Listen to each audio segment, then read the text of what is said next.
Hey there, this is Natalie, and did you know that there are literally dozens of short stories for Mushoku Tensei that will only ever be available in Japan and Taiwan? There are multiple stories for each volume of the light novel series, plus even the redundancy light novels, and none of them will ever have an official English release. Fortunately, within the Mushoku Tensei fan community, we have excellent people like Lucius Seneca, who has done his best to find and translate as many of these stories as possible. He's also given me permission to make audiobooks of these short story translations, and I've recently started working my way through them all. It's a project that's going to take quite a long time, as you can imagine. But if you want the audiobooks for the 7 stories associated with Mushoku Tensei Volume 1, you can already get those by going to my Ko-fi page. They're available to anyone and you don't have to make a donation in order to download them, as is the case with the audiobook versions of things like my old Dragon's Tale reading. Though obviously I do really appreciate it if you can afford it and you do want to help support me, because I am still a very poor cat girl. Still, as I've been recording these stories to make these audiobooks, I was thinking about how this kind of nice slice of life type story associated with Mushoku Tensei is exactly the right kind of thing to listen to as you're falling asleep. Many of the stories give us cute character interactions or expand on the world building, but they're generally not too serious and intense. So in audiobook form, I think they're ideal to relax to. With that in mind, I've picked out a few of these stories, set them to some relaxing music, and made this video. If you enjoy this format, please let me know by giving the video a like or commenting, and I'll consider making more of these story compilations to fall asleep to as I go through recording the short story audiobooks. But now, if you're ready, I'd like to read you a bedtime story. My First Treasure Hunt, from Mushoku Tensei Volume 1, Family Mart Special 2021, translated by Lucius Seneca. Hey, my name is Rudeus Greyrat. I'm a nice guy who used to be a 34-year-old unemployed, homeless virgin NEET. Why the used to be? Because after skipping my parents' funeral to enjoy some solo play, my brothers kicked me out, calling me a useless NEET. Thinking about it makes me feel a bit down. Anyway, after being kicked out, I ended up getting hit by a truck while saving some high school students. I died and then found myself reincarnated as the son of a loving couple. And guess what? It's a world of swords and magic. My excitement is off the charts. Recently, I've been training diligently, reading a book on magic I found in our house. It's my secret training. The old me wasn't this diligent, but when I'm genuinely interested in something, I get really motivated.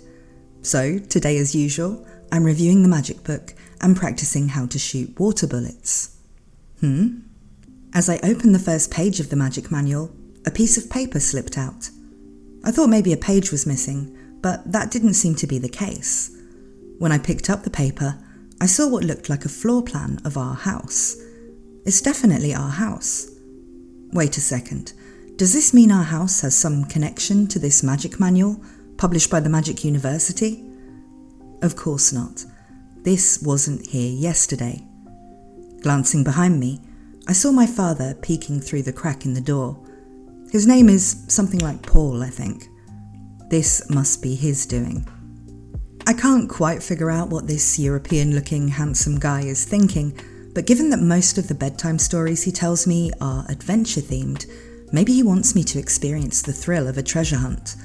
Although, isn't it a bit early at my age? I looked at the paper again. It's the floor plan of our house, first and second floors. One part of the floor plan has a treasure chest mark. Looks like it's in the kitchen area. So, he wants me to find something hidden there. For someone his age, he sure does childish things. Well, I guess I'll play along a bit. Come to think of it, my reluctance to engage in these small interactions in my past life was why I became estranged from my family. This time, I think I'll try to be more mindful of such things. I want to actively improve on the things I did wrong in my previous life. Thinking that, I started walking with the paper in hand. I heard footsteps scurrying away behind the door. Paul must have left. He's so obvious. Anyway, I moved to the first floor. At the table in the middle of the room, Paul was sitting with his elbows on the table. He was whistling nonchalantly, looking out the window. Usually he'd come over with a sing-song voice, "Rudy," and lift me up in his arms. As I glanced at Paul, I headed toward the kitchen. There was a dead stove, bottles filled with water, jars of preserved food, and some herbs or fruits hanging from the ceiling, though I couldn't tell what they were. The map didn't specify exactly where the treasure was hidden. Still, it's a map for a toddler who just started walking, so I can't imagine it being hidden in a hard place to find. When I glanced sideways at Paul, I saw him leaning forward slightly, watching me. Well, there are water bottles and such here, so he's probably keeping an eye out, just in case. Still, hiding something in a place with such potential hazards seems a bit reckless. Now then, is this it? With little effort, I discovered something behind the bottle. It was a stick. Well, that sounds a bit rude. It was a wooden sword, likely carved from firewood or something similar. It was about 20 centimeters long. The handle was thin, and an adult's fingers would have excess space when gripping it. It was clearly meant for a toddler. Did he go out of his way to make this? What a guy with too much free time. That said, perhaps because he practices sword swinging in the yard every day, it felt unusually easy to hold and swing. "Oh, Rudy, you've got something nice there. Where did you find it?" As I was checking the feel of the sword, I was suddenly lifted up. I was then put on his shoulders. "Haha! To think you could easily succeed in a treasure hunt at such a young age. You'll become an excellent adventurer in the future." From what I know from my previous life, adventurers seemed like part-timers, earning daily wages. Is that something to aspire to? Well, maybe it's different in this world. "When you get bigger, I'll teach you swordsmanship." Paul assumed I couldn't speak well yet, and said whatever he wanted. To be honest, I'd rather be taught magic than swordsmanship. I still haven't forgotten being beaten up by the kendo club guys in middle school, and being mocked as weak. Though, I guess that could happen with magic as well. No, let's not think about that. One of my flaws was losing motivation as soon as I saw someone slightly better than me. In this life, I want to focus on maintaining my motivation. "Your dad here can use both sword god style and water god style, and I can also use north god style, but that's..." Paul continued to talk non-stop. He swung me around like a pendulum on his shoulders. Even with my vague nods and lack of proper responses, it seemed to make him happy. Well, this feels familiar. When I was young in my previous life, my dad used to talk to me like this too. I didn't respond much back then either. So, look forward to it. "Yeah, I'm looking forward to it." Maybe that's why I answered that way. "Oh, really? I see. Well then, when you grow up, I'll give you a sword as a present. I'm excited for your future." I couldn't see Paul's face from my position, but seeing his excitement, he was probably happy. Sensing that, I also felt happy for some reason. Beginner's Stuff from Mushoku Tensei Anthology, Roxy's Side. Translated by Lucius Seneca. Quagmire! The ground in front of Roxy Magurdia's staff instantly turned into a quagmire. Seeing it transform into what looked like a bottomless swamp, Roxy turned around and said flatly, "Now pull." At her words, the men of the village slapped the farm horses on their rumps and started pulling on the rope themselves. The net tied to the draft horse tightened with a creaking sound. As the men chanted in unison, "Heave ho, heave ho," a chant that would make Rudeus think, are they doing some sports club running? The object tied to the rope began to slowly rise from the mud. It was a large tree stump. Upon closer inspection, the roots of the stump were tangled around a large rock. However, the combination of the horse and the men managed to haul the stump, rock and all, out of the mud and onto the ground with a thud. "Is that it?" "Yeah, thanks a lot. You always help us out. Here, this is your payment." "Oh, how kind of you. Well then, I'll take my leave." "Yeah, come help us again sometime." Roxy was the tutor for Rudeus Greyrat in Buena Village, but her tutoring job didn't occupy every single day. She had days off. Even on her days off, she didn't laze around. She helped the villagers and earned some pocket money. Each payment wasn't particularly high. However, due to the lack of adventurers in the village, there was a high demand for a magician's skills, and the villagers, who were relatively well off, paid well. With a now heavier purse, Roxy walked home with a pleased expression. "Oh, if it isn't Roxy!" Someone called out to Roxy. "Yes?" When she turned around, she saw two horses. One was a fine horse with a good coat and well-developed muscles, clearly well cared for. It was Caravaggio from the Greyrat household. The other horse was unfamiliar. Of course, it wasn't the horses speaking. The voices came from the two people on horseback. "Hello, Roxy. Helping with farm work again today? You're so diligent." They were Roxy's employers, Paul and Zenith Greyrat, the heads of the Greyrat household. "But you always help with farm work on your days off. Could it be that our payment isn't enough?" "I've been paid more than enough.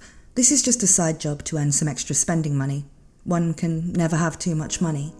By the way, where are you two headed?" When Roxy asked, Paul enthusiastically tapped the sword at his waist. "It's almost Rudy's 5th birthday, right? I commissioned a gift from the town's blacksmith. We're going to pick it up now." "I see. A blacksmith, which means a sword? Isn't that a bit early?" "In the Sword God style, advanced disciples are given a real sword when they turn 5. We're following that tradition. It might be a bit early, but he needs to learn the reliability and fear of a blade from a young age." "That makes sense. Speaking of which, don't magicians have similar traditions?" When a disciple becomes capable of using beginner magic, the master gives them a wand, right?" "Oh." Roxy remembered. Indeed, there was such a tradition. When a disciple became capable of using beginner magic, the master would handcraft a beginner's wand for them. Roxy considered it an important tradition. After all, when she received her first wand from her master, she was overjoyed, feeling like she'd truly become a magician. Yes, that's right. Well, such traditions exist in some places. In our school, we give one at the intermediate level, though that might be a bit late. Roxy was flustered. She'd completely forgotten.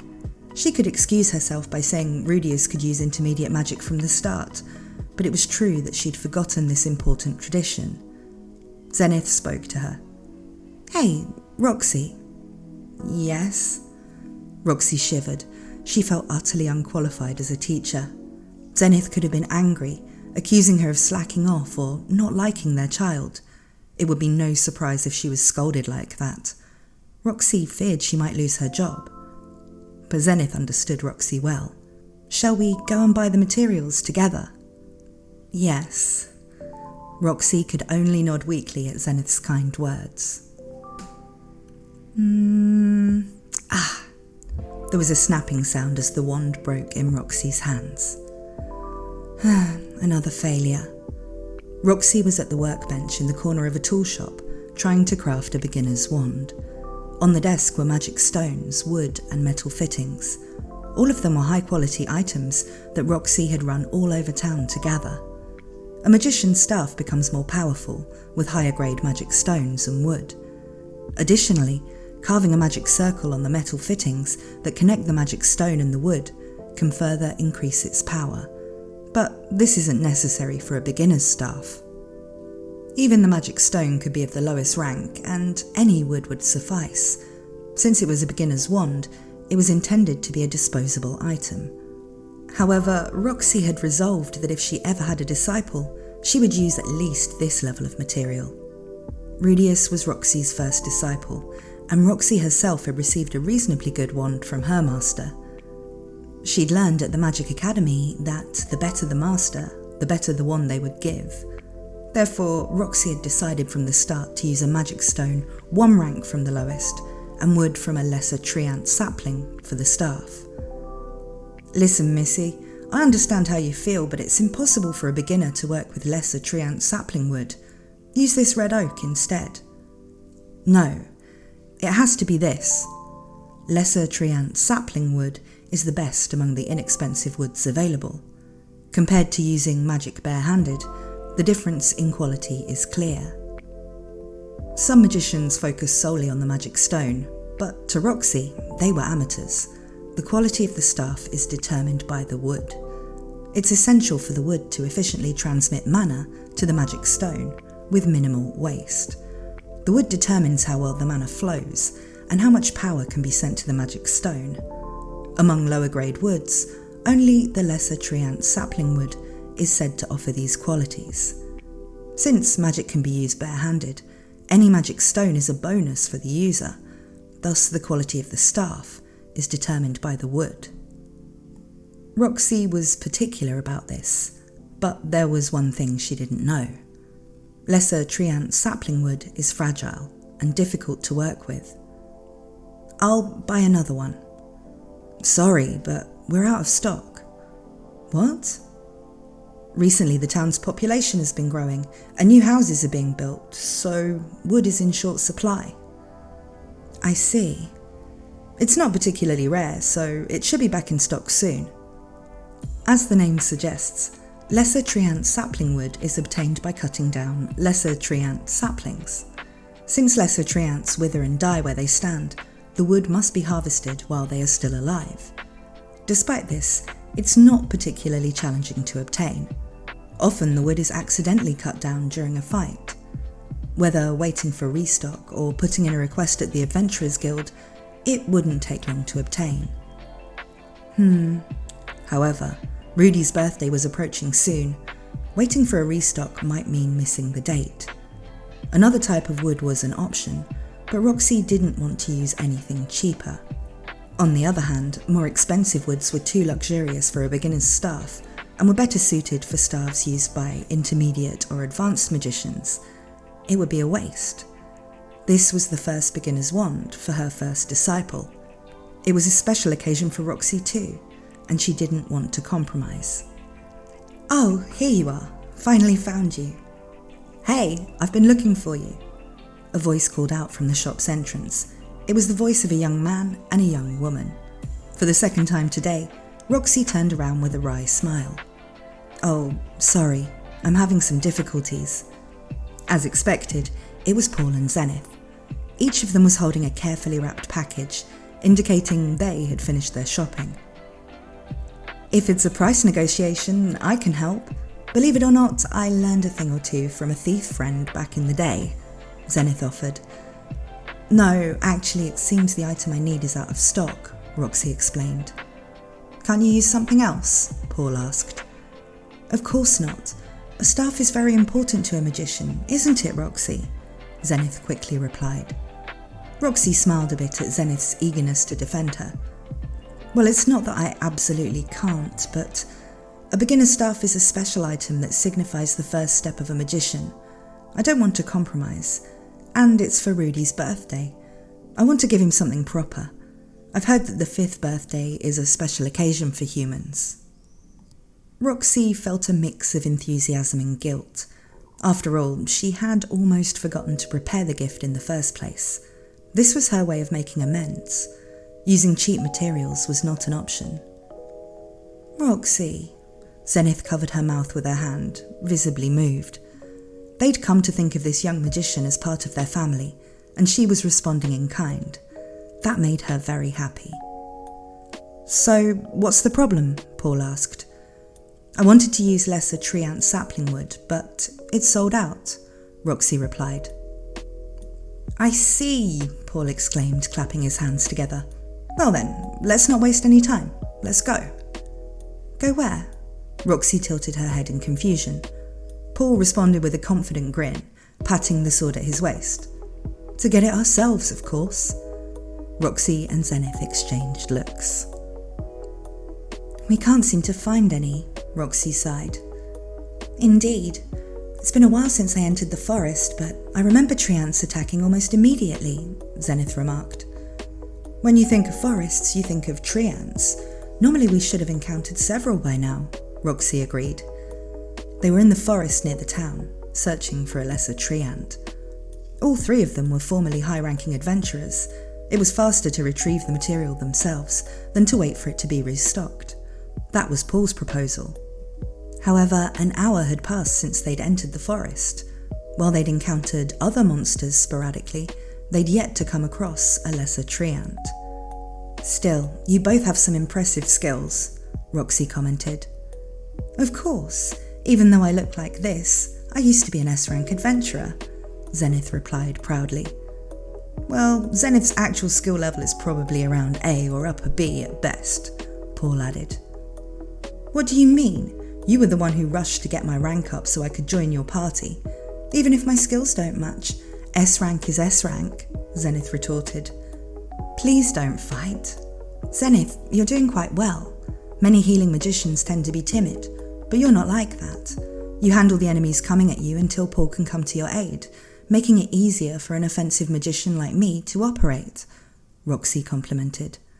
Roxy praised Zenith, but she thought inwardly that Zenith's proficiency was likely because she was with Paul. Healing magicians like Zenith, who have limited offensive capabilities, often dislike taking on even one monster alone. Their reasoning is that if they fail, the chances of the entire party being wiped out increase significantly. In reality, this reasoning is sound. Healing magicians must prioritize their safety above all else. If they can't manage that, they shouldn't face enemies one-on-one. However, this doesn't mean they should pass off the monsters targeting them to others, such as offensive magicians not currently under attack. Offensive magicians are most effective when they can cast spells freely without concern. Healing magicians should endure until a swordsman or warrior can help, or until the magician can incinerate the enemy. While this approach isn't always correct, it's a good general rule that requires flexibility. Zenith had this basic understanding solidly ingrained into her. If she were in a party with other S-rank members, she would perform admirably without hindering the others. Therefore, saying she had an S-rank capability wasn't an exaggeration. However, Roxy thought this might only apply when she was paired with Paul. It was a matter of trust. Zenith believed that even if she took on an enemy alone, Paul would come to her aid before she was overwhelmed. That trust allowed her to handle situations calmly. Thinking of this, Roxy felt a pang of envy. If she struggled, her loved one would surely come to her rescue, and that person loved her back. It was the ideal situation. She couldn't help but dream of finding someone like that for herself someday. Hey, Paul's voice snapped Roxy back to reality. Instinctively, she pressed her back against a nearby tree and looked towards Paul. He too was hiding behind a tree, observing something in a specific direction. Her reflexive action had been the right move. A massive figure was moving through the dim forest, making a rustling sound. Roxy peeked out from behind the tree to get a better look. Is that... There she saw a lesser tree ant. Despite being called lesser, it was an impressive specimen, standing about 2 meters tall. However, something was clearly wrong with this particular tree ant. Typically, a tree ant would stay still until its prey approached, but this one was sluggishly wandering around the forest. Moreover, its bark was dried out and cracked, and its once lush leaves were now dry and brown. It was on the brink of death. Is it a vampire tree ant? The cause was the vine coiled around the tree ant. The vine had wrapped around the lesser tree ant, siphoning its sap and magical power. Due to this, people referred to such a sight as a vampire tree ant. It's a good thing we came here. If we hadn't, they might not have restocked. In forests where vampire tree ants appear, the number of tree ants drastically decreases. This might also explain the scarcity of lesser tree ant saplings. Indeed. Roxy drew her staff. In the end, this is all we got. They hadn't found a lesser treant. However, Roxy was holding a thick sapling. Yes, it was a sapling of a vampire treant. Roxy didn't know how suitable vampire treant saplings were for making staffs. However, from the feel of it in her hands, it felt quite decent. It was lighter and harder than a lesser treant sapling, but it had slightly worse mana conductivity. In short, it wasn't perfect. While vampire treants were rare monsters, their materials weren't necessarily top-notch. "I wonder how Master Kant made my wand," Roxy muttered. She'd met her master in her hometown, learned magic from her, and received a wand. But thinking about it, lesser treants didn't inhabit the region where she grew up. Thus, her master must have made the staff with whatever materials were available in the demon continent. He didn't choose the best materials, he used the best he could find. The magic stone was commonplace, and the fittings were made of stone, not metal. Presumably, all of it was made from materials that were readily available at the time, or sourced from the nearby area. Despite this, it was a well-crafted wand that had saved Roxy's life numerous times. She didn't know how suitable vampire treant saplings were for a beginner's wand, but "I'll try making it with this." Roxy pulled out a knife and began shaving the sapling. For a while, the room was filled with the sound of wood being shaved. As she listened to the sound, Roxy thought about her time since arriving in Buena Village. At first, she thought it was a typical village. Small, laid back, yet prideful and wary of outsiders, especially towards demons like her. The villagers were unwelcoming. In reality, the villagers often cast unconcealed glances at Roxy. In the Azura Kingdom, the teachings of the Milis religion, though not as pervasive as in the Holy Kingdom of Milis, were still well ingrained.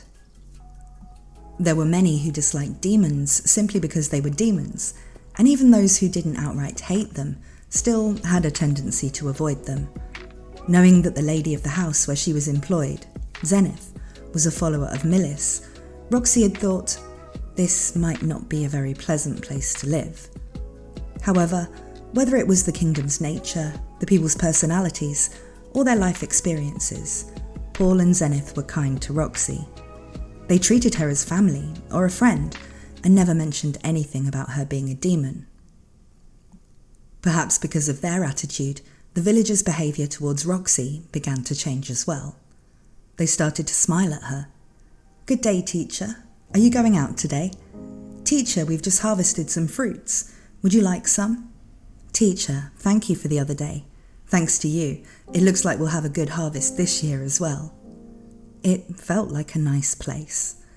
At the same time, she wondered if her master had experienced something similar. Once, she'd been born in a closed-off, dull village, and her master had come there, showing her the wider world and giving her the chance to set off on her own journey. Roxy didn't remember clearly how her master had been treated when he first arrived in her village, as she'd been a child at the time. But by the time she left the village, her master had certainly been accepted by the villagers. Could it be that I managed to do the same as Master Kant? Roxy hadn't intentionally set out to do so, but if she'd managed to do the same, she felt happy. One day, her master had left the village. At that time, the young Roxy had felt a bit resentful. There was still so much to learn. She wanted to spend more time together, and if possible, she wanted to travel with him. But surely, it was because her master had taught her everything he needed to teach and believed that she could walk on her own. He'd decided that he was no longer needed, and that Roxy could continue on her own. So, he stepped back to return to his own studies and duties. And now, Roxy felt the same. She was nearing the end of everything she could teach for Rudeus. At the same time, she felt that there was still so much more she herself needed to learn. It might be time for me to set off on my own journey. Roxy voiced her thoughts. It was a good village. The people were kind. She felt she could stay longer, but it seemed it was time to move on. I'll leave after teaching him this last spell. There was one spell she hadn't yet taught Rudeus. A spell that even she had struggled to master. When she first came to the village, she never even considered teaching it. The Water Saint level offensive magic cumulonimbus. But Rudy will probably master it in no time. Roxy attached the metal fittings onto the finished sapling wood. Lastly, she inserted the magic stone with a click. The sapling wood of the vampire tree ant, perhaps due to its nature, had a nice flexibility and fit comfortably in her hand. Holding the finished wand, Roxy opened the window and pointed it at an empty space outside. Let the vast and blessed waters converge where thou wilt, and issue forth a single pure stream thereof. Water ball! A water bullet, with its power suppressed, flew and burst with a small popping sound upon impact. The flow of magic was perfect. It was complete. So, will this be farewell? Once Rudy mastered this last spell, she would leave as well. Looking at the newly completed staff, Roxy made up her mind.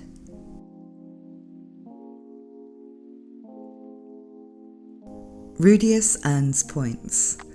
From Mushoku Tensei Volume 1, Even in For Coma I'll Be Serious, Manga Volume 1. Translated by Lucius Seneca.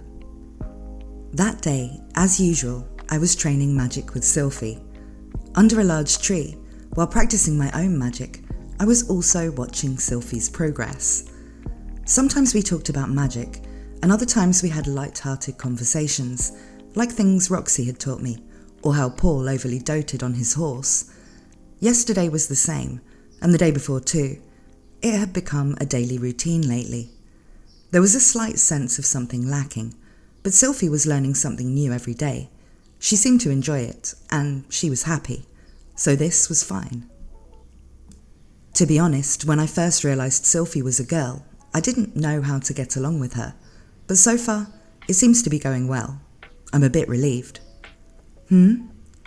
As usual, we trained magic until our mana was nearly depleted. While taking a break and having a casual chat in the shade of a tree, I noticed something. A crowd of people. In the distance, near the village's only inn, a group of people had gathered. What's going on? Buena Village is quite large in terms of land area, but it's a small village with a relatively low population. It's rare for people to gather like that, unless something unusual happens. In such cases, Paul usually rushes over to resolve the issue, but there was no signs of him coming, nor was anyone going to call him. Well, maybe they had already gone to call him, but couldn't find him, and were now running around aimlessly. But considering how lively the crowd seemed, it might not be an emergency. When I glanced to my side, I saw Sylphie looking at the crowd with great interest. Shall we go check it out? In my previous life, I would have avoided such crowds. As a NEET, there was no way I would have enjoyed participating in a neighbourhood event. But now, I could go out and had no problem with it. In fact, I even thought I should participate actively, especially since the young girl next to me seemed eager to go. Sylphie gave me a look that seemed to say, "Is it okay?" "Yes." She immediately nodded cheerfully. As we got closer, I quickly understood why the crowd had gathered. "Step right up. Come take a look. We've got some rare items here." A man was laying out various goods on a cloth spread on the ground, calling out to attract customers. He was a travelling merchant. Travelling merchants came to Buena Village from time to time, but it was rare for them to set up a stall. After all, this was a farming village with a small population and not many wealthy people. Setting up a shop here wouldn't bring in much revenue. So why did they come? Most of them were here to buy the village's specialty products, such as wheat and batyrus flowers. Others might have gotten lost. Some people come to visit someone, deliver letters, or come all the way to the frontier in search of rare finds. At least, that's what Roxy told me. Anyway, it seemed that this travelling merchant had come to Buena Village and decided to set up shop as a side business. "Hey there, little customers. Welcome." The merchant was a kind-looking man with a black beard. Even though we were clearly just children who didn't seem like ideal customers, he greeted us with a friendly smile. That being said, my father Paul was a lower-ranking knight, and my attire was among the nicer ones in the village, so perhaps he thought he could make a good profit from us. That's fine by me. It's much better than being treated poorly. Wow! Sylfie, who'd never seen a street store before, was captivated by the goods on display, her eyes shining with excitement. "Rudy, there's so much stuff!" She tugged at my sleeve, her ears twitching with excitement. As someone who is a modern person and used to online shopping, I wouldn't say the selection at the street store was particularly impressive. But indeed, there were many items there that couldn't be found in our village, all rare and unusual. From accessories to daily necessities and preserved foods, everything on display was something you wouldn't see in Buena Village. I didn't particularly want anything, but when I saw Sylfie beside me, her eyes sparkling with excitement, I suddenly remembered something Paul had said. That was right after I found out that Sylfie was a girl and had somehow managed to make up with her. He said, "Listen, Rudy, if you have a girl you're interested in, always be mindful of earning points with her. The higher your points, the more likely she is to say yes when you invite her to bed." What on earth is he teaching a kid who's not even 10 years old? According to Paul, if you want to get along with the girl you're interested in, never forget to make her feel good and keep her in a good mood. Sylfie is cute. It's obvious she'll grow into a beautiful woman, the kind you'd hesitate to even approach. It's unclear what kind of relationship we'll end up having, but for now, I think there's potential. It might seem silly to talk about a potential with a girl who isn't even 10 yet, but if we keep communicating like this, by the time we hit our mid-teens, that potential should be beating like a drum. In the past, I did nothing with my childhood friend and ended up losing that potential. I do regret that. I'm sure that if I just sit back and do nothing with Sylfie now, sooner or later, some handsome guy who suits her beauty will appear, and I'll be forgotten. I'm not ready to make the same mistake this time. To avoid letting this potential slip away, I want to start earning points with her now. Even if a handsome guy ends up taking her away, if we're on good terms, she might introduce me to another girl. They say beautiful girls tend to have beautiful friends. Alright, let's get Sylfie a present and earn some points. That's what I'd like to do, but right now I'm broke. How unfortunate. Rudeus's adventure ends here. Continue, return to title screen. Now, what should I do? I'd like to continue if possible. Maybe I should dash back home and beg Paul for some pocket money. Yeah, that's an option. After teaching me something like that, Paul can't exactly say no. While I was thinking about this, something black caught the corner of my eye. Behind the merchant, to his right, a black cat peeked out from the shade of a tree, watching us. It's a cat I've seen before. If I remember correctly, it's a stray that lives around here. Though a stray, it's somewhat pampered by the villagers because it catches mice. Yes, that cat, whether it's male or female I don't know, makes a living by catching mice in exchange for food and shelter from the villagers. Its target was the grey fur bag placed beside the merchant. Ah! In an instant, the black cat leapt at the grey fur bag and grabbed it with its mouth. The merchant noticed. Hey! That was a mistake.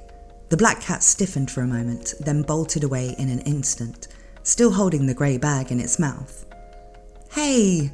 That's my entire fortune! The merchant shouted, but cats don't understand words. The black cat was already gone, and the merchant just stared blankly in the direction where it had disappeared. If it was his entire fortune, then the bag probably contained money. It must have been his wallet. The black cat probably mistook the grey bag for a mouse. I've heard that cat often steals untreated furs, mistaking them for mice. After a while, the black cat might realise it's not a mouse, but that doesn't mean it'll think, oops, better return this to the owner. It'll probably just discard it somewhere. If it were just a fur, someone from the village might find it and return it to the owner. But since it's a wallet, Even the most honest villager might be tempted. The chances of getting the contents back are slim. This kind of thing doesn't change, no matter the world. As I was thinking that, I felt Sylphie's gaze on me. When I looked at her, our eyes met. From her gaze, I sensed a sort of plea. Please help him. Well, it is pretty sad. To come all the way to this rural village, only to lose your wallet. Alright, I'll help him out. I nodded to Sylfie and started running in the direction the cat had disappeared. Hey Rudy, what are we going to do? Are you going to use magic? For now, let's check the places where it might be. I don't know any magic to chase the fleeing cat. That said, this is a small village and it's just one cat, so I have a general idea of where it usually hangs out. There are several sunny and well-ventilated spots in the village. The black cat often takes naps in one of those places, so I decided to check them out. Oh, there it is. But we didn't even need to get that far. As soon as we started moving, we spotted the black cat lurking in the shadows of the grass, watching us. It looked startled and cautious. And wouldn't you know it, the wallet was still clamped in its mouth. This black cat is adored by the villagers. When it catches a mouse, the villagers praise it with the kind of sweet voice you'd use to pet a cat. It's probably never been yelled at before, so it must have been pretty surprised. In that case, there's only one thing I need to do. Hey, kitty kitty. Good little kitty. Come here. Give that back, please. I crouched down and called to the cat with the sweetest voice I could muster. Zenith often uses this gesture. All I needed to do was get close, take the wallet from the cat. Ah. Oh, it's gone. The cat flinched, then immediately turned on its heel and darted off somewhere.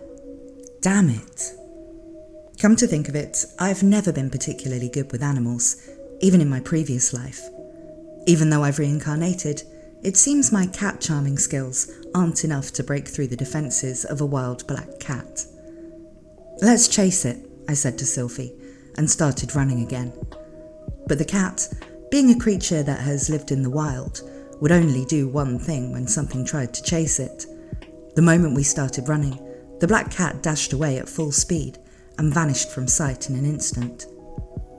I had hoped it might drop the wallet along the way, but it seemed to like that wallet, or maybe it was surprisingly greedy, because it kept it firmly in its mouth. And so began our game of cat and mouse. Would we catch the cat, or would it escape? It became a battle of endurance. Or so I thought, but in the end we caught up with it.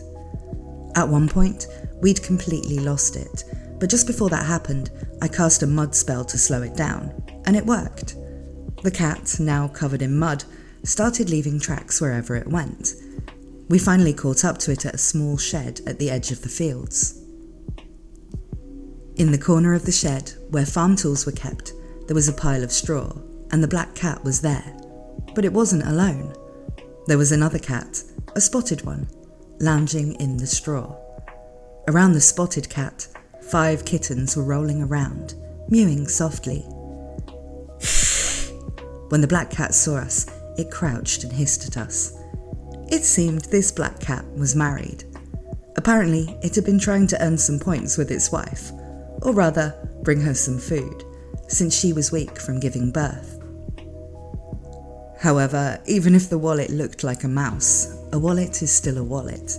The outer hide was tanned and stiff, and the inside was made of metal. It's not something you can eat. Once the black cat realised it wasn't food, it discarded the wallet a little distance away. I picked it up. Inside were 4 silver coins, shining brightly. The cat showed no reaction, not even attempting to take the wallet back. If anything, it seemed to want us to leave quickly. It really was like throwing a gold coin to a cat. When we returned to the street vendor, he was slumped over, hanging his head in despair, with his goods still spread out. The crowd of people was already gone. If it was his entire fortune, you'd think he would have put in more effort, but since his goods were safe, it probably wasn't such a big blow that he would lose everything. When we got closer, he slowly lifted his head. "What are you looking at, kid? The shop's closed. Whoa, his attitude has changed from earlier. Well, even if he didn't lose everything, it's still a setback. He must be feeling down. But taking it out on a kid isn't the right thing to do. Here, I found this. What? However, when I took out the wallet, his eyes lit up.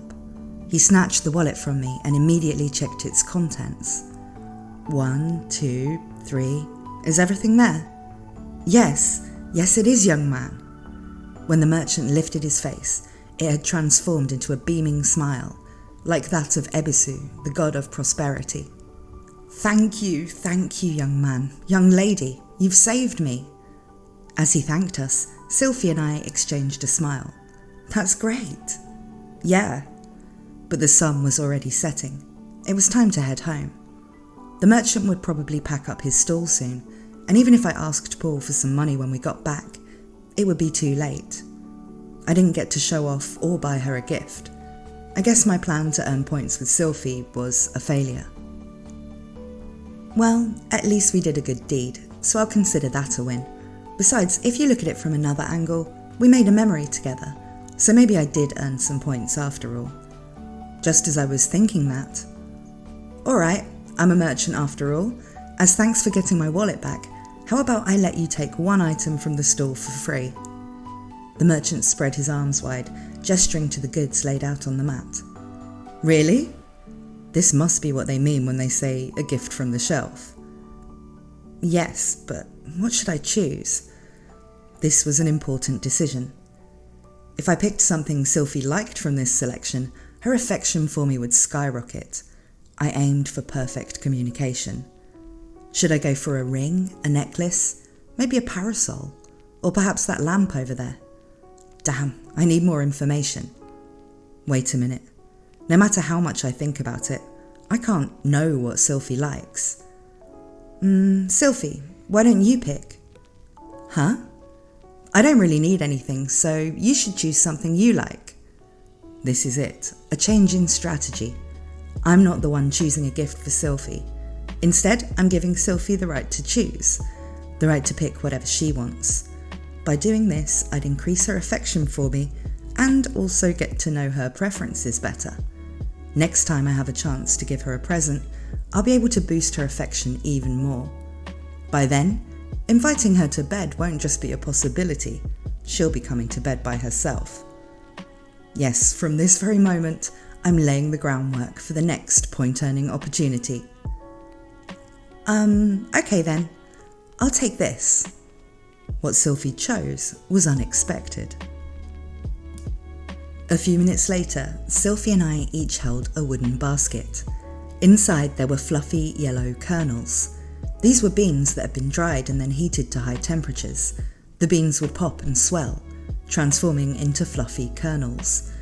Basically, it was popcorn. It was a food that was occasionally eaten in Buena Village, and among the goods available, it was quite cheap. As we walked home, we munched on this snack together. Are you sure this is what you wanted? I hinted that there were better options, but Sylfie smiled shyly. Yeah, the other things I couldn't share with you, Rudy. My heart skipped a beat. Rudeus's affection for Sylfie increased by 10 points. She got me there. I was planning to earn some points, but instead she's the one who earned them. I see. Thanks. Yeah. And so I spent another pleasant day with Sylfie.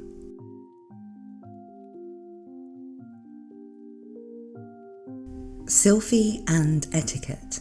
Original short story Mushoku Tensei Volume 1. Translated by Lucius Seneca. Miss Lilia, I want to learn proper etiquette. Sylphiette made this request to Lilia after a conversation with her parents. When Rudeus comes back, we'll be together forever, right? That's what she asked her parents, and at first they nodded with smiles. However, when they realised Sylfie was serious, they began to explain. That might be a bit difficult. They said that although Rudeus was the son of a lower-ranking knight, he was still a noble. If Rudeus were to become the heir to the Grey Rat family, he would have to fulfill the roles expected of a noble. Naturally, his wife would also need to conduct herself as a noble. If Sylfie didn't know proper etiquette, she might end up holding Rudeus back. It was a harsh reality for a child. Sylfie's father, Lors, found it difficult to envision a future where Rudeus, a prodigy who had become the tutor of a noble's granddaughter in the fortified city of Roa at such a young age, would choose to marry the daughter of a mere hunter. Moreover, Paul had separated Rudeus and Sylfie because they were too dependent on each other. If Sylfie was still dependent on Rudeus, Lors felt it was his parental duty to alleviate that dependency. But Sylfie thought differently. If learning etiquette was necessary to be with Rudeus, then she would simply learn it. Thus, she thought of someone who could teach her, and remembered the maid who was already teaching her own young daughter strict etiquette, Lilia. Etiquette, you say? Lilia was slightly taken aback. She'd always thought that she would need to teach Norn and Aisha proper etiquette one day, but she had not expected Sylfie to ask for it. To Lilia, etiquette was essential for anyone involved with nobility, but it was also incredibly tedious and complex to master. It was unexpected for a child Sylfie's age to ask to learn it on her own. "Why do you want to learn?" Lilia inquired. "Because my dad said that if I want to stay with Rudy, I need to learn etiquette," Sylfie replied. I see," Lilia pondered. She understood that Rudeus would likely become a prominent mage in the future. Currently, he was working as a tutor in the fortified city of Roa, but by the time he returned, he would have established connections with the Azura nobility. If he went to the magic university and graduated successfully, he would probably become a court mage or a royal guard mage in the Azura kingdom. Whether as a court mage or royal guard mage, he would need to be in service of the kingdom. Even if he was of common birth, he would be treated as a noble. Therefore, he would need to know proper etiquette. Rudeus himself likely anticipated this, which is why he was learning etiquette at the Boreas household, or he planned to learn it at the Magic University. And if he did become a court mage, he would have to make public appearances, possibly escorting his wife to parties. Thus, his wife would also need to know proper etiquette. Lors hadn't considered all this, but thinking of Sylfie as Rudeus's future wife made it clear that learning etiquette was indeed necessary. Lilia could teach her. However, the etiquette Lilia had learned was something that usually required paying for instruction. Lilia's father had spent a considerable amount of money to hire a tutor, enabling her to receive an education that allowed her to serve as a royal palace maid. Is that so? Nonetheless, Lilia was determined to devote herself to Rudeus. She intended for her daughter, Aisha, to serve Rudeus, and she was resolved to devote herself wholeheartedly to this household as well. If Sylfie were to become Rudeus's wife, she would be the future lady of the house, even though it was still uncertain if Sylfie would marry Rudeus. Understood. I'll teach you during my free time, starting tomorrow. Given the possibility, Lilia had no intention of holding back her assistance. Despite everything, Lilia didn't dislike Sylfie. Although they were strangers, they both owed Rudeus their gratitude, fostering a sense of kinship. Really? Thank you, Lilia. And so, Sylfie began learning etiquette from Lilia. Yes, now bend at the waist while keeping your back straight, gracefully without appearing subservient. Like this? Your back isn't straight and your knees are bent. Pay more attention to your feet. Yes, that's good. But this posture is so uncomfortable. Beautiful moments are often uncomfortable. Now hold that position for 30 seconds. When people think of etiquette, someone like Rudeus might imagine polite language and table manners, but in reality, it encompasses much more, including greetings, walking, and standing. Each has its own rules and varies depending on whether you are royalty, nobility, or a servant. Naturally, there are differences between men and women. There is much to learn, and it can take even noble children, who are taught by private tutors, many years to master the correct behaviour for public settings without making mistakes. Lilia had learned the etiquette required for a servant, but when she was selected as a royal guard maid, she was also taught the etiquette of royalty and nobility to help identify intruders posing as them. Currently, Sylfie was learning the etiquette of nobility from Lilia. Nobles rank lower than royalty, but higher than servants. Therefore, even when greeting in the same situation, they often bow higher than the servants who only need to kneel, and lower than royals who can stand. So in other words, they often bow higher. These postures can be physically demanding and require core strength. Surprisingly, the etiquette of noble women requires a surprising amount of muscle. Aisha, watch closely. You'll have to learn this one day. Okay. Even though Aisha is still young, she responded, though her puzzled expression suggested she didn't fully understand what was happening, or perhaps she couldn't understand why Sylfie couldn't do it. Regardless, with Aisha watching, Sylfie practiced her greetings while wearing high-heeled shoes meant for training, trembling all the while. As Sylfie practiced, there were 2 more eyes watching. Huh? From the entrance to Lilia's room, blue eyes peeked in. It was Zenith.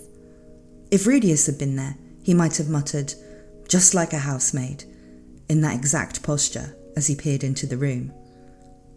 "Oh, madam, I thought you were at the clinic today."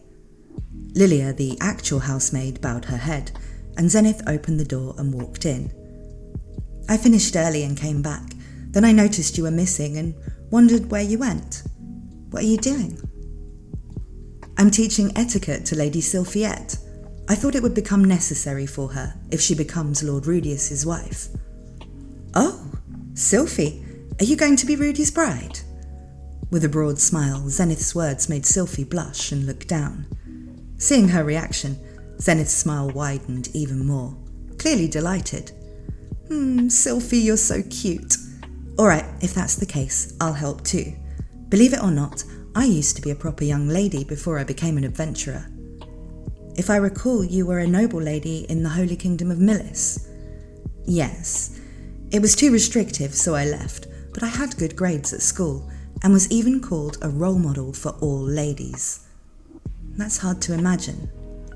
"Wait, what do you mean by that?" Listening to their exchange, Sylfie wondered, "Has it been 30 seconds yet?" Beads of sweat forming on her forehead. "Alright then, I'll show you a demonstration.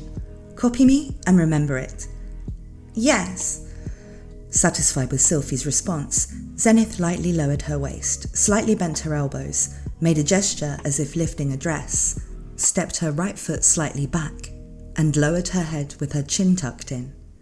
It was a natural and graceful movement, as if she'd been doing it for decades. Wow.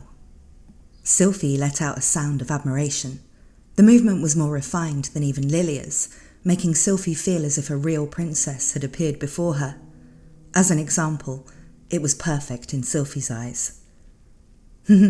"What do you think, Lilia? It's been a while, but I'm still good, right?" "Madam, it's hard to say this, but..." However, Lilia didn't look pleased. "Your feet are the wrong way round." "Huh?" With a startled expression, Zenith looked down at her feet. Her left foot was forward and her right foot was back, crossed. "What? It's not wrong." "No, the right foot should be forward." "That can't be right. I learned it should be left foot forward." "The etiquette dictates that the right foot should always be placed forward first." Really? Is that how it was? I might have forgotten since I haven't done it in such a long time. But your movements were very graceful. Even when I was working at the Royal Palace, I never saw anyone move as elegantly as you, madam." "Right? My mother rarely praised me, but she always praised me wholeheartedly for this." Despite being a little shocked, Zenith nodded with satisfaction. "I made a little mistake, but I think I can still be a good example. Now, Sylfie, it's your turn." Yes." Encouraged by Zenith, Sylfie began to imitate her movements. It didn't take long for problems to arise. "Madam, you're wrong again. Your hands should be higher."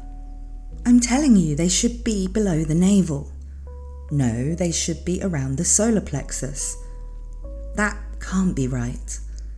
While Zenith's movements were very graceful, it became clear that there were mistakes in various places. These were mostly minor differences. Even in a public setting, no one would likely notice. But this was a setting for young ladies to learn formal etiquette. Teaching the wrong things was unacceptable. Zenith and Lilia both believing their own understanding of etiquette to be correct. The situation eventually escalated into an argument. "I'm not a noble anymore, so I thought I'd keep quiet. But Lilia, your maid etiquette is also a bit off, isn't it?" "Can you give me an example?" "When serving meals, it's fine to serve Paul first, but you always served me before Rudy, right? Normally, wouldn't the eldest son come next?" "No, it's customary to serve the master, the mistress, the guests, and then the children." "The eldest son and guests should come before the mistress." As the two of them shouted at each other, Sylfie could only look on in distress. Aisha, too, looked worried, not knowing what to do, as she hadn't expected Zenith and Lilia to argue over such things. No fighting." Sylfie tried to intervene, but having rarely seen adults argue, she couldn't find the words to continue. Gradually, large tears began to form in Sylfie's eyes. "Hey, what's going on here?" A man appeared at that moment. If Rudeus had been there, he might have said, "Stay out of this, it'll only get more complicated." It was Paul. Recently, his position at home had been weak, and he figured stepping into an argument between his two wives would only make things worse. He'd been peeking through the door crack, but seeing Sylfie on the verge of tears, he finally decided to step in. To Sylfie, he appeared as a saviour. If Rudeus knew, he would have slapped his knee in realisation and said, "So this is the secret to being popular." "Oh, Lord Paul, you've returned. I apologise for not being there to welcome you." "My dear." Seeing Paul, Zenith clapped her hands as if struck by an idea. "That's it. You should watch Lilia and me apologise according to proper etiquette." "Yes, that's right. Is that okay, sir?" "What is this all of a sudden?" "Don't argue. You were a noble, and you should know how to properly perform an apology, right?" "Well, I know the basics." "Then it'll be fine. Just watch." Ignoring the puzzled Paul, Zenith and Lilia stood side by side in front of him. They alternated in performing the gestures that had sparked the argument. The aristocratic lady's apology to a superior. Zenith's movements were graceful, and anyone watching might think she was a distinguished noblewoman in a royal palace, not a resident of a rural knight's home. Lilia's movements were slightly awkward, revealing she wasn't accustomed to this kind of apology, but the motions themselves were perfect, clearly showing she'd served in a royal palace. Well, how was it? How was it? It was beautiful, both of you. Zenith, you were naturally elegant, like a former noble lady. Lilia, you might not be used to noble apologies, but it's impressive that a personal maid can perform them so well.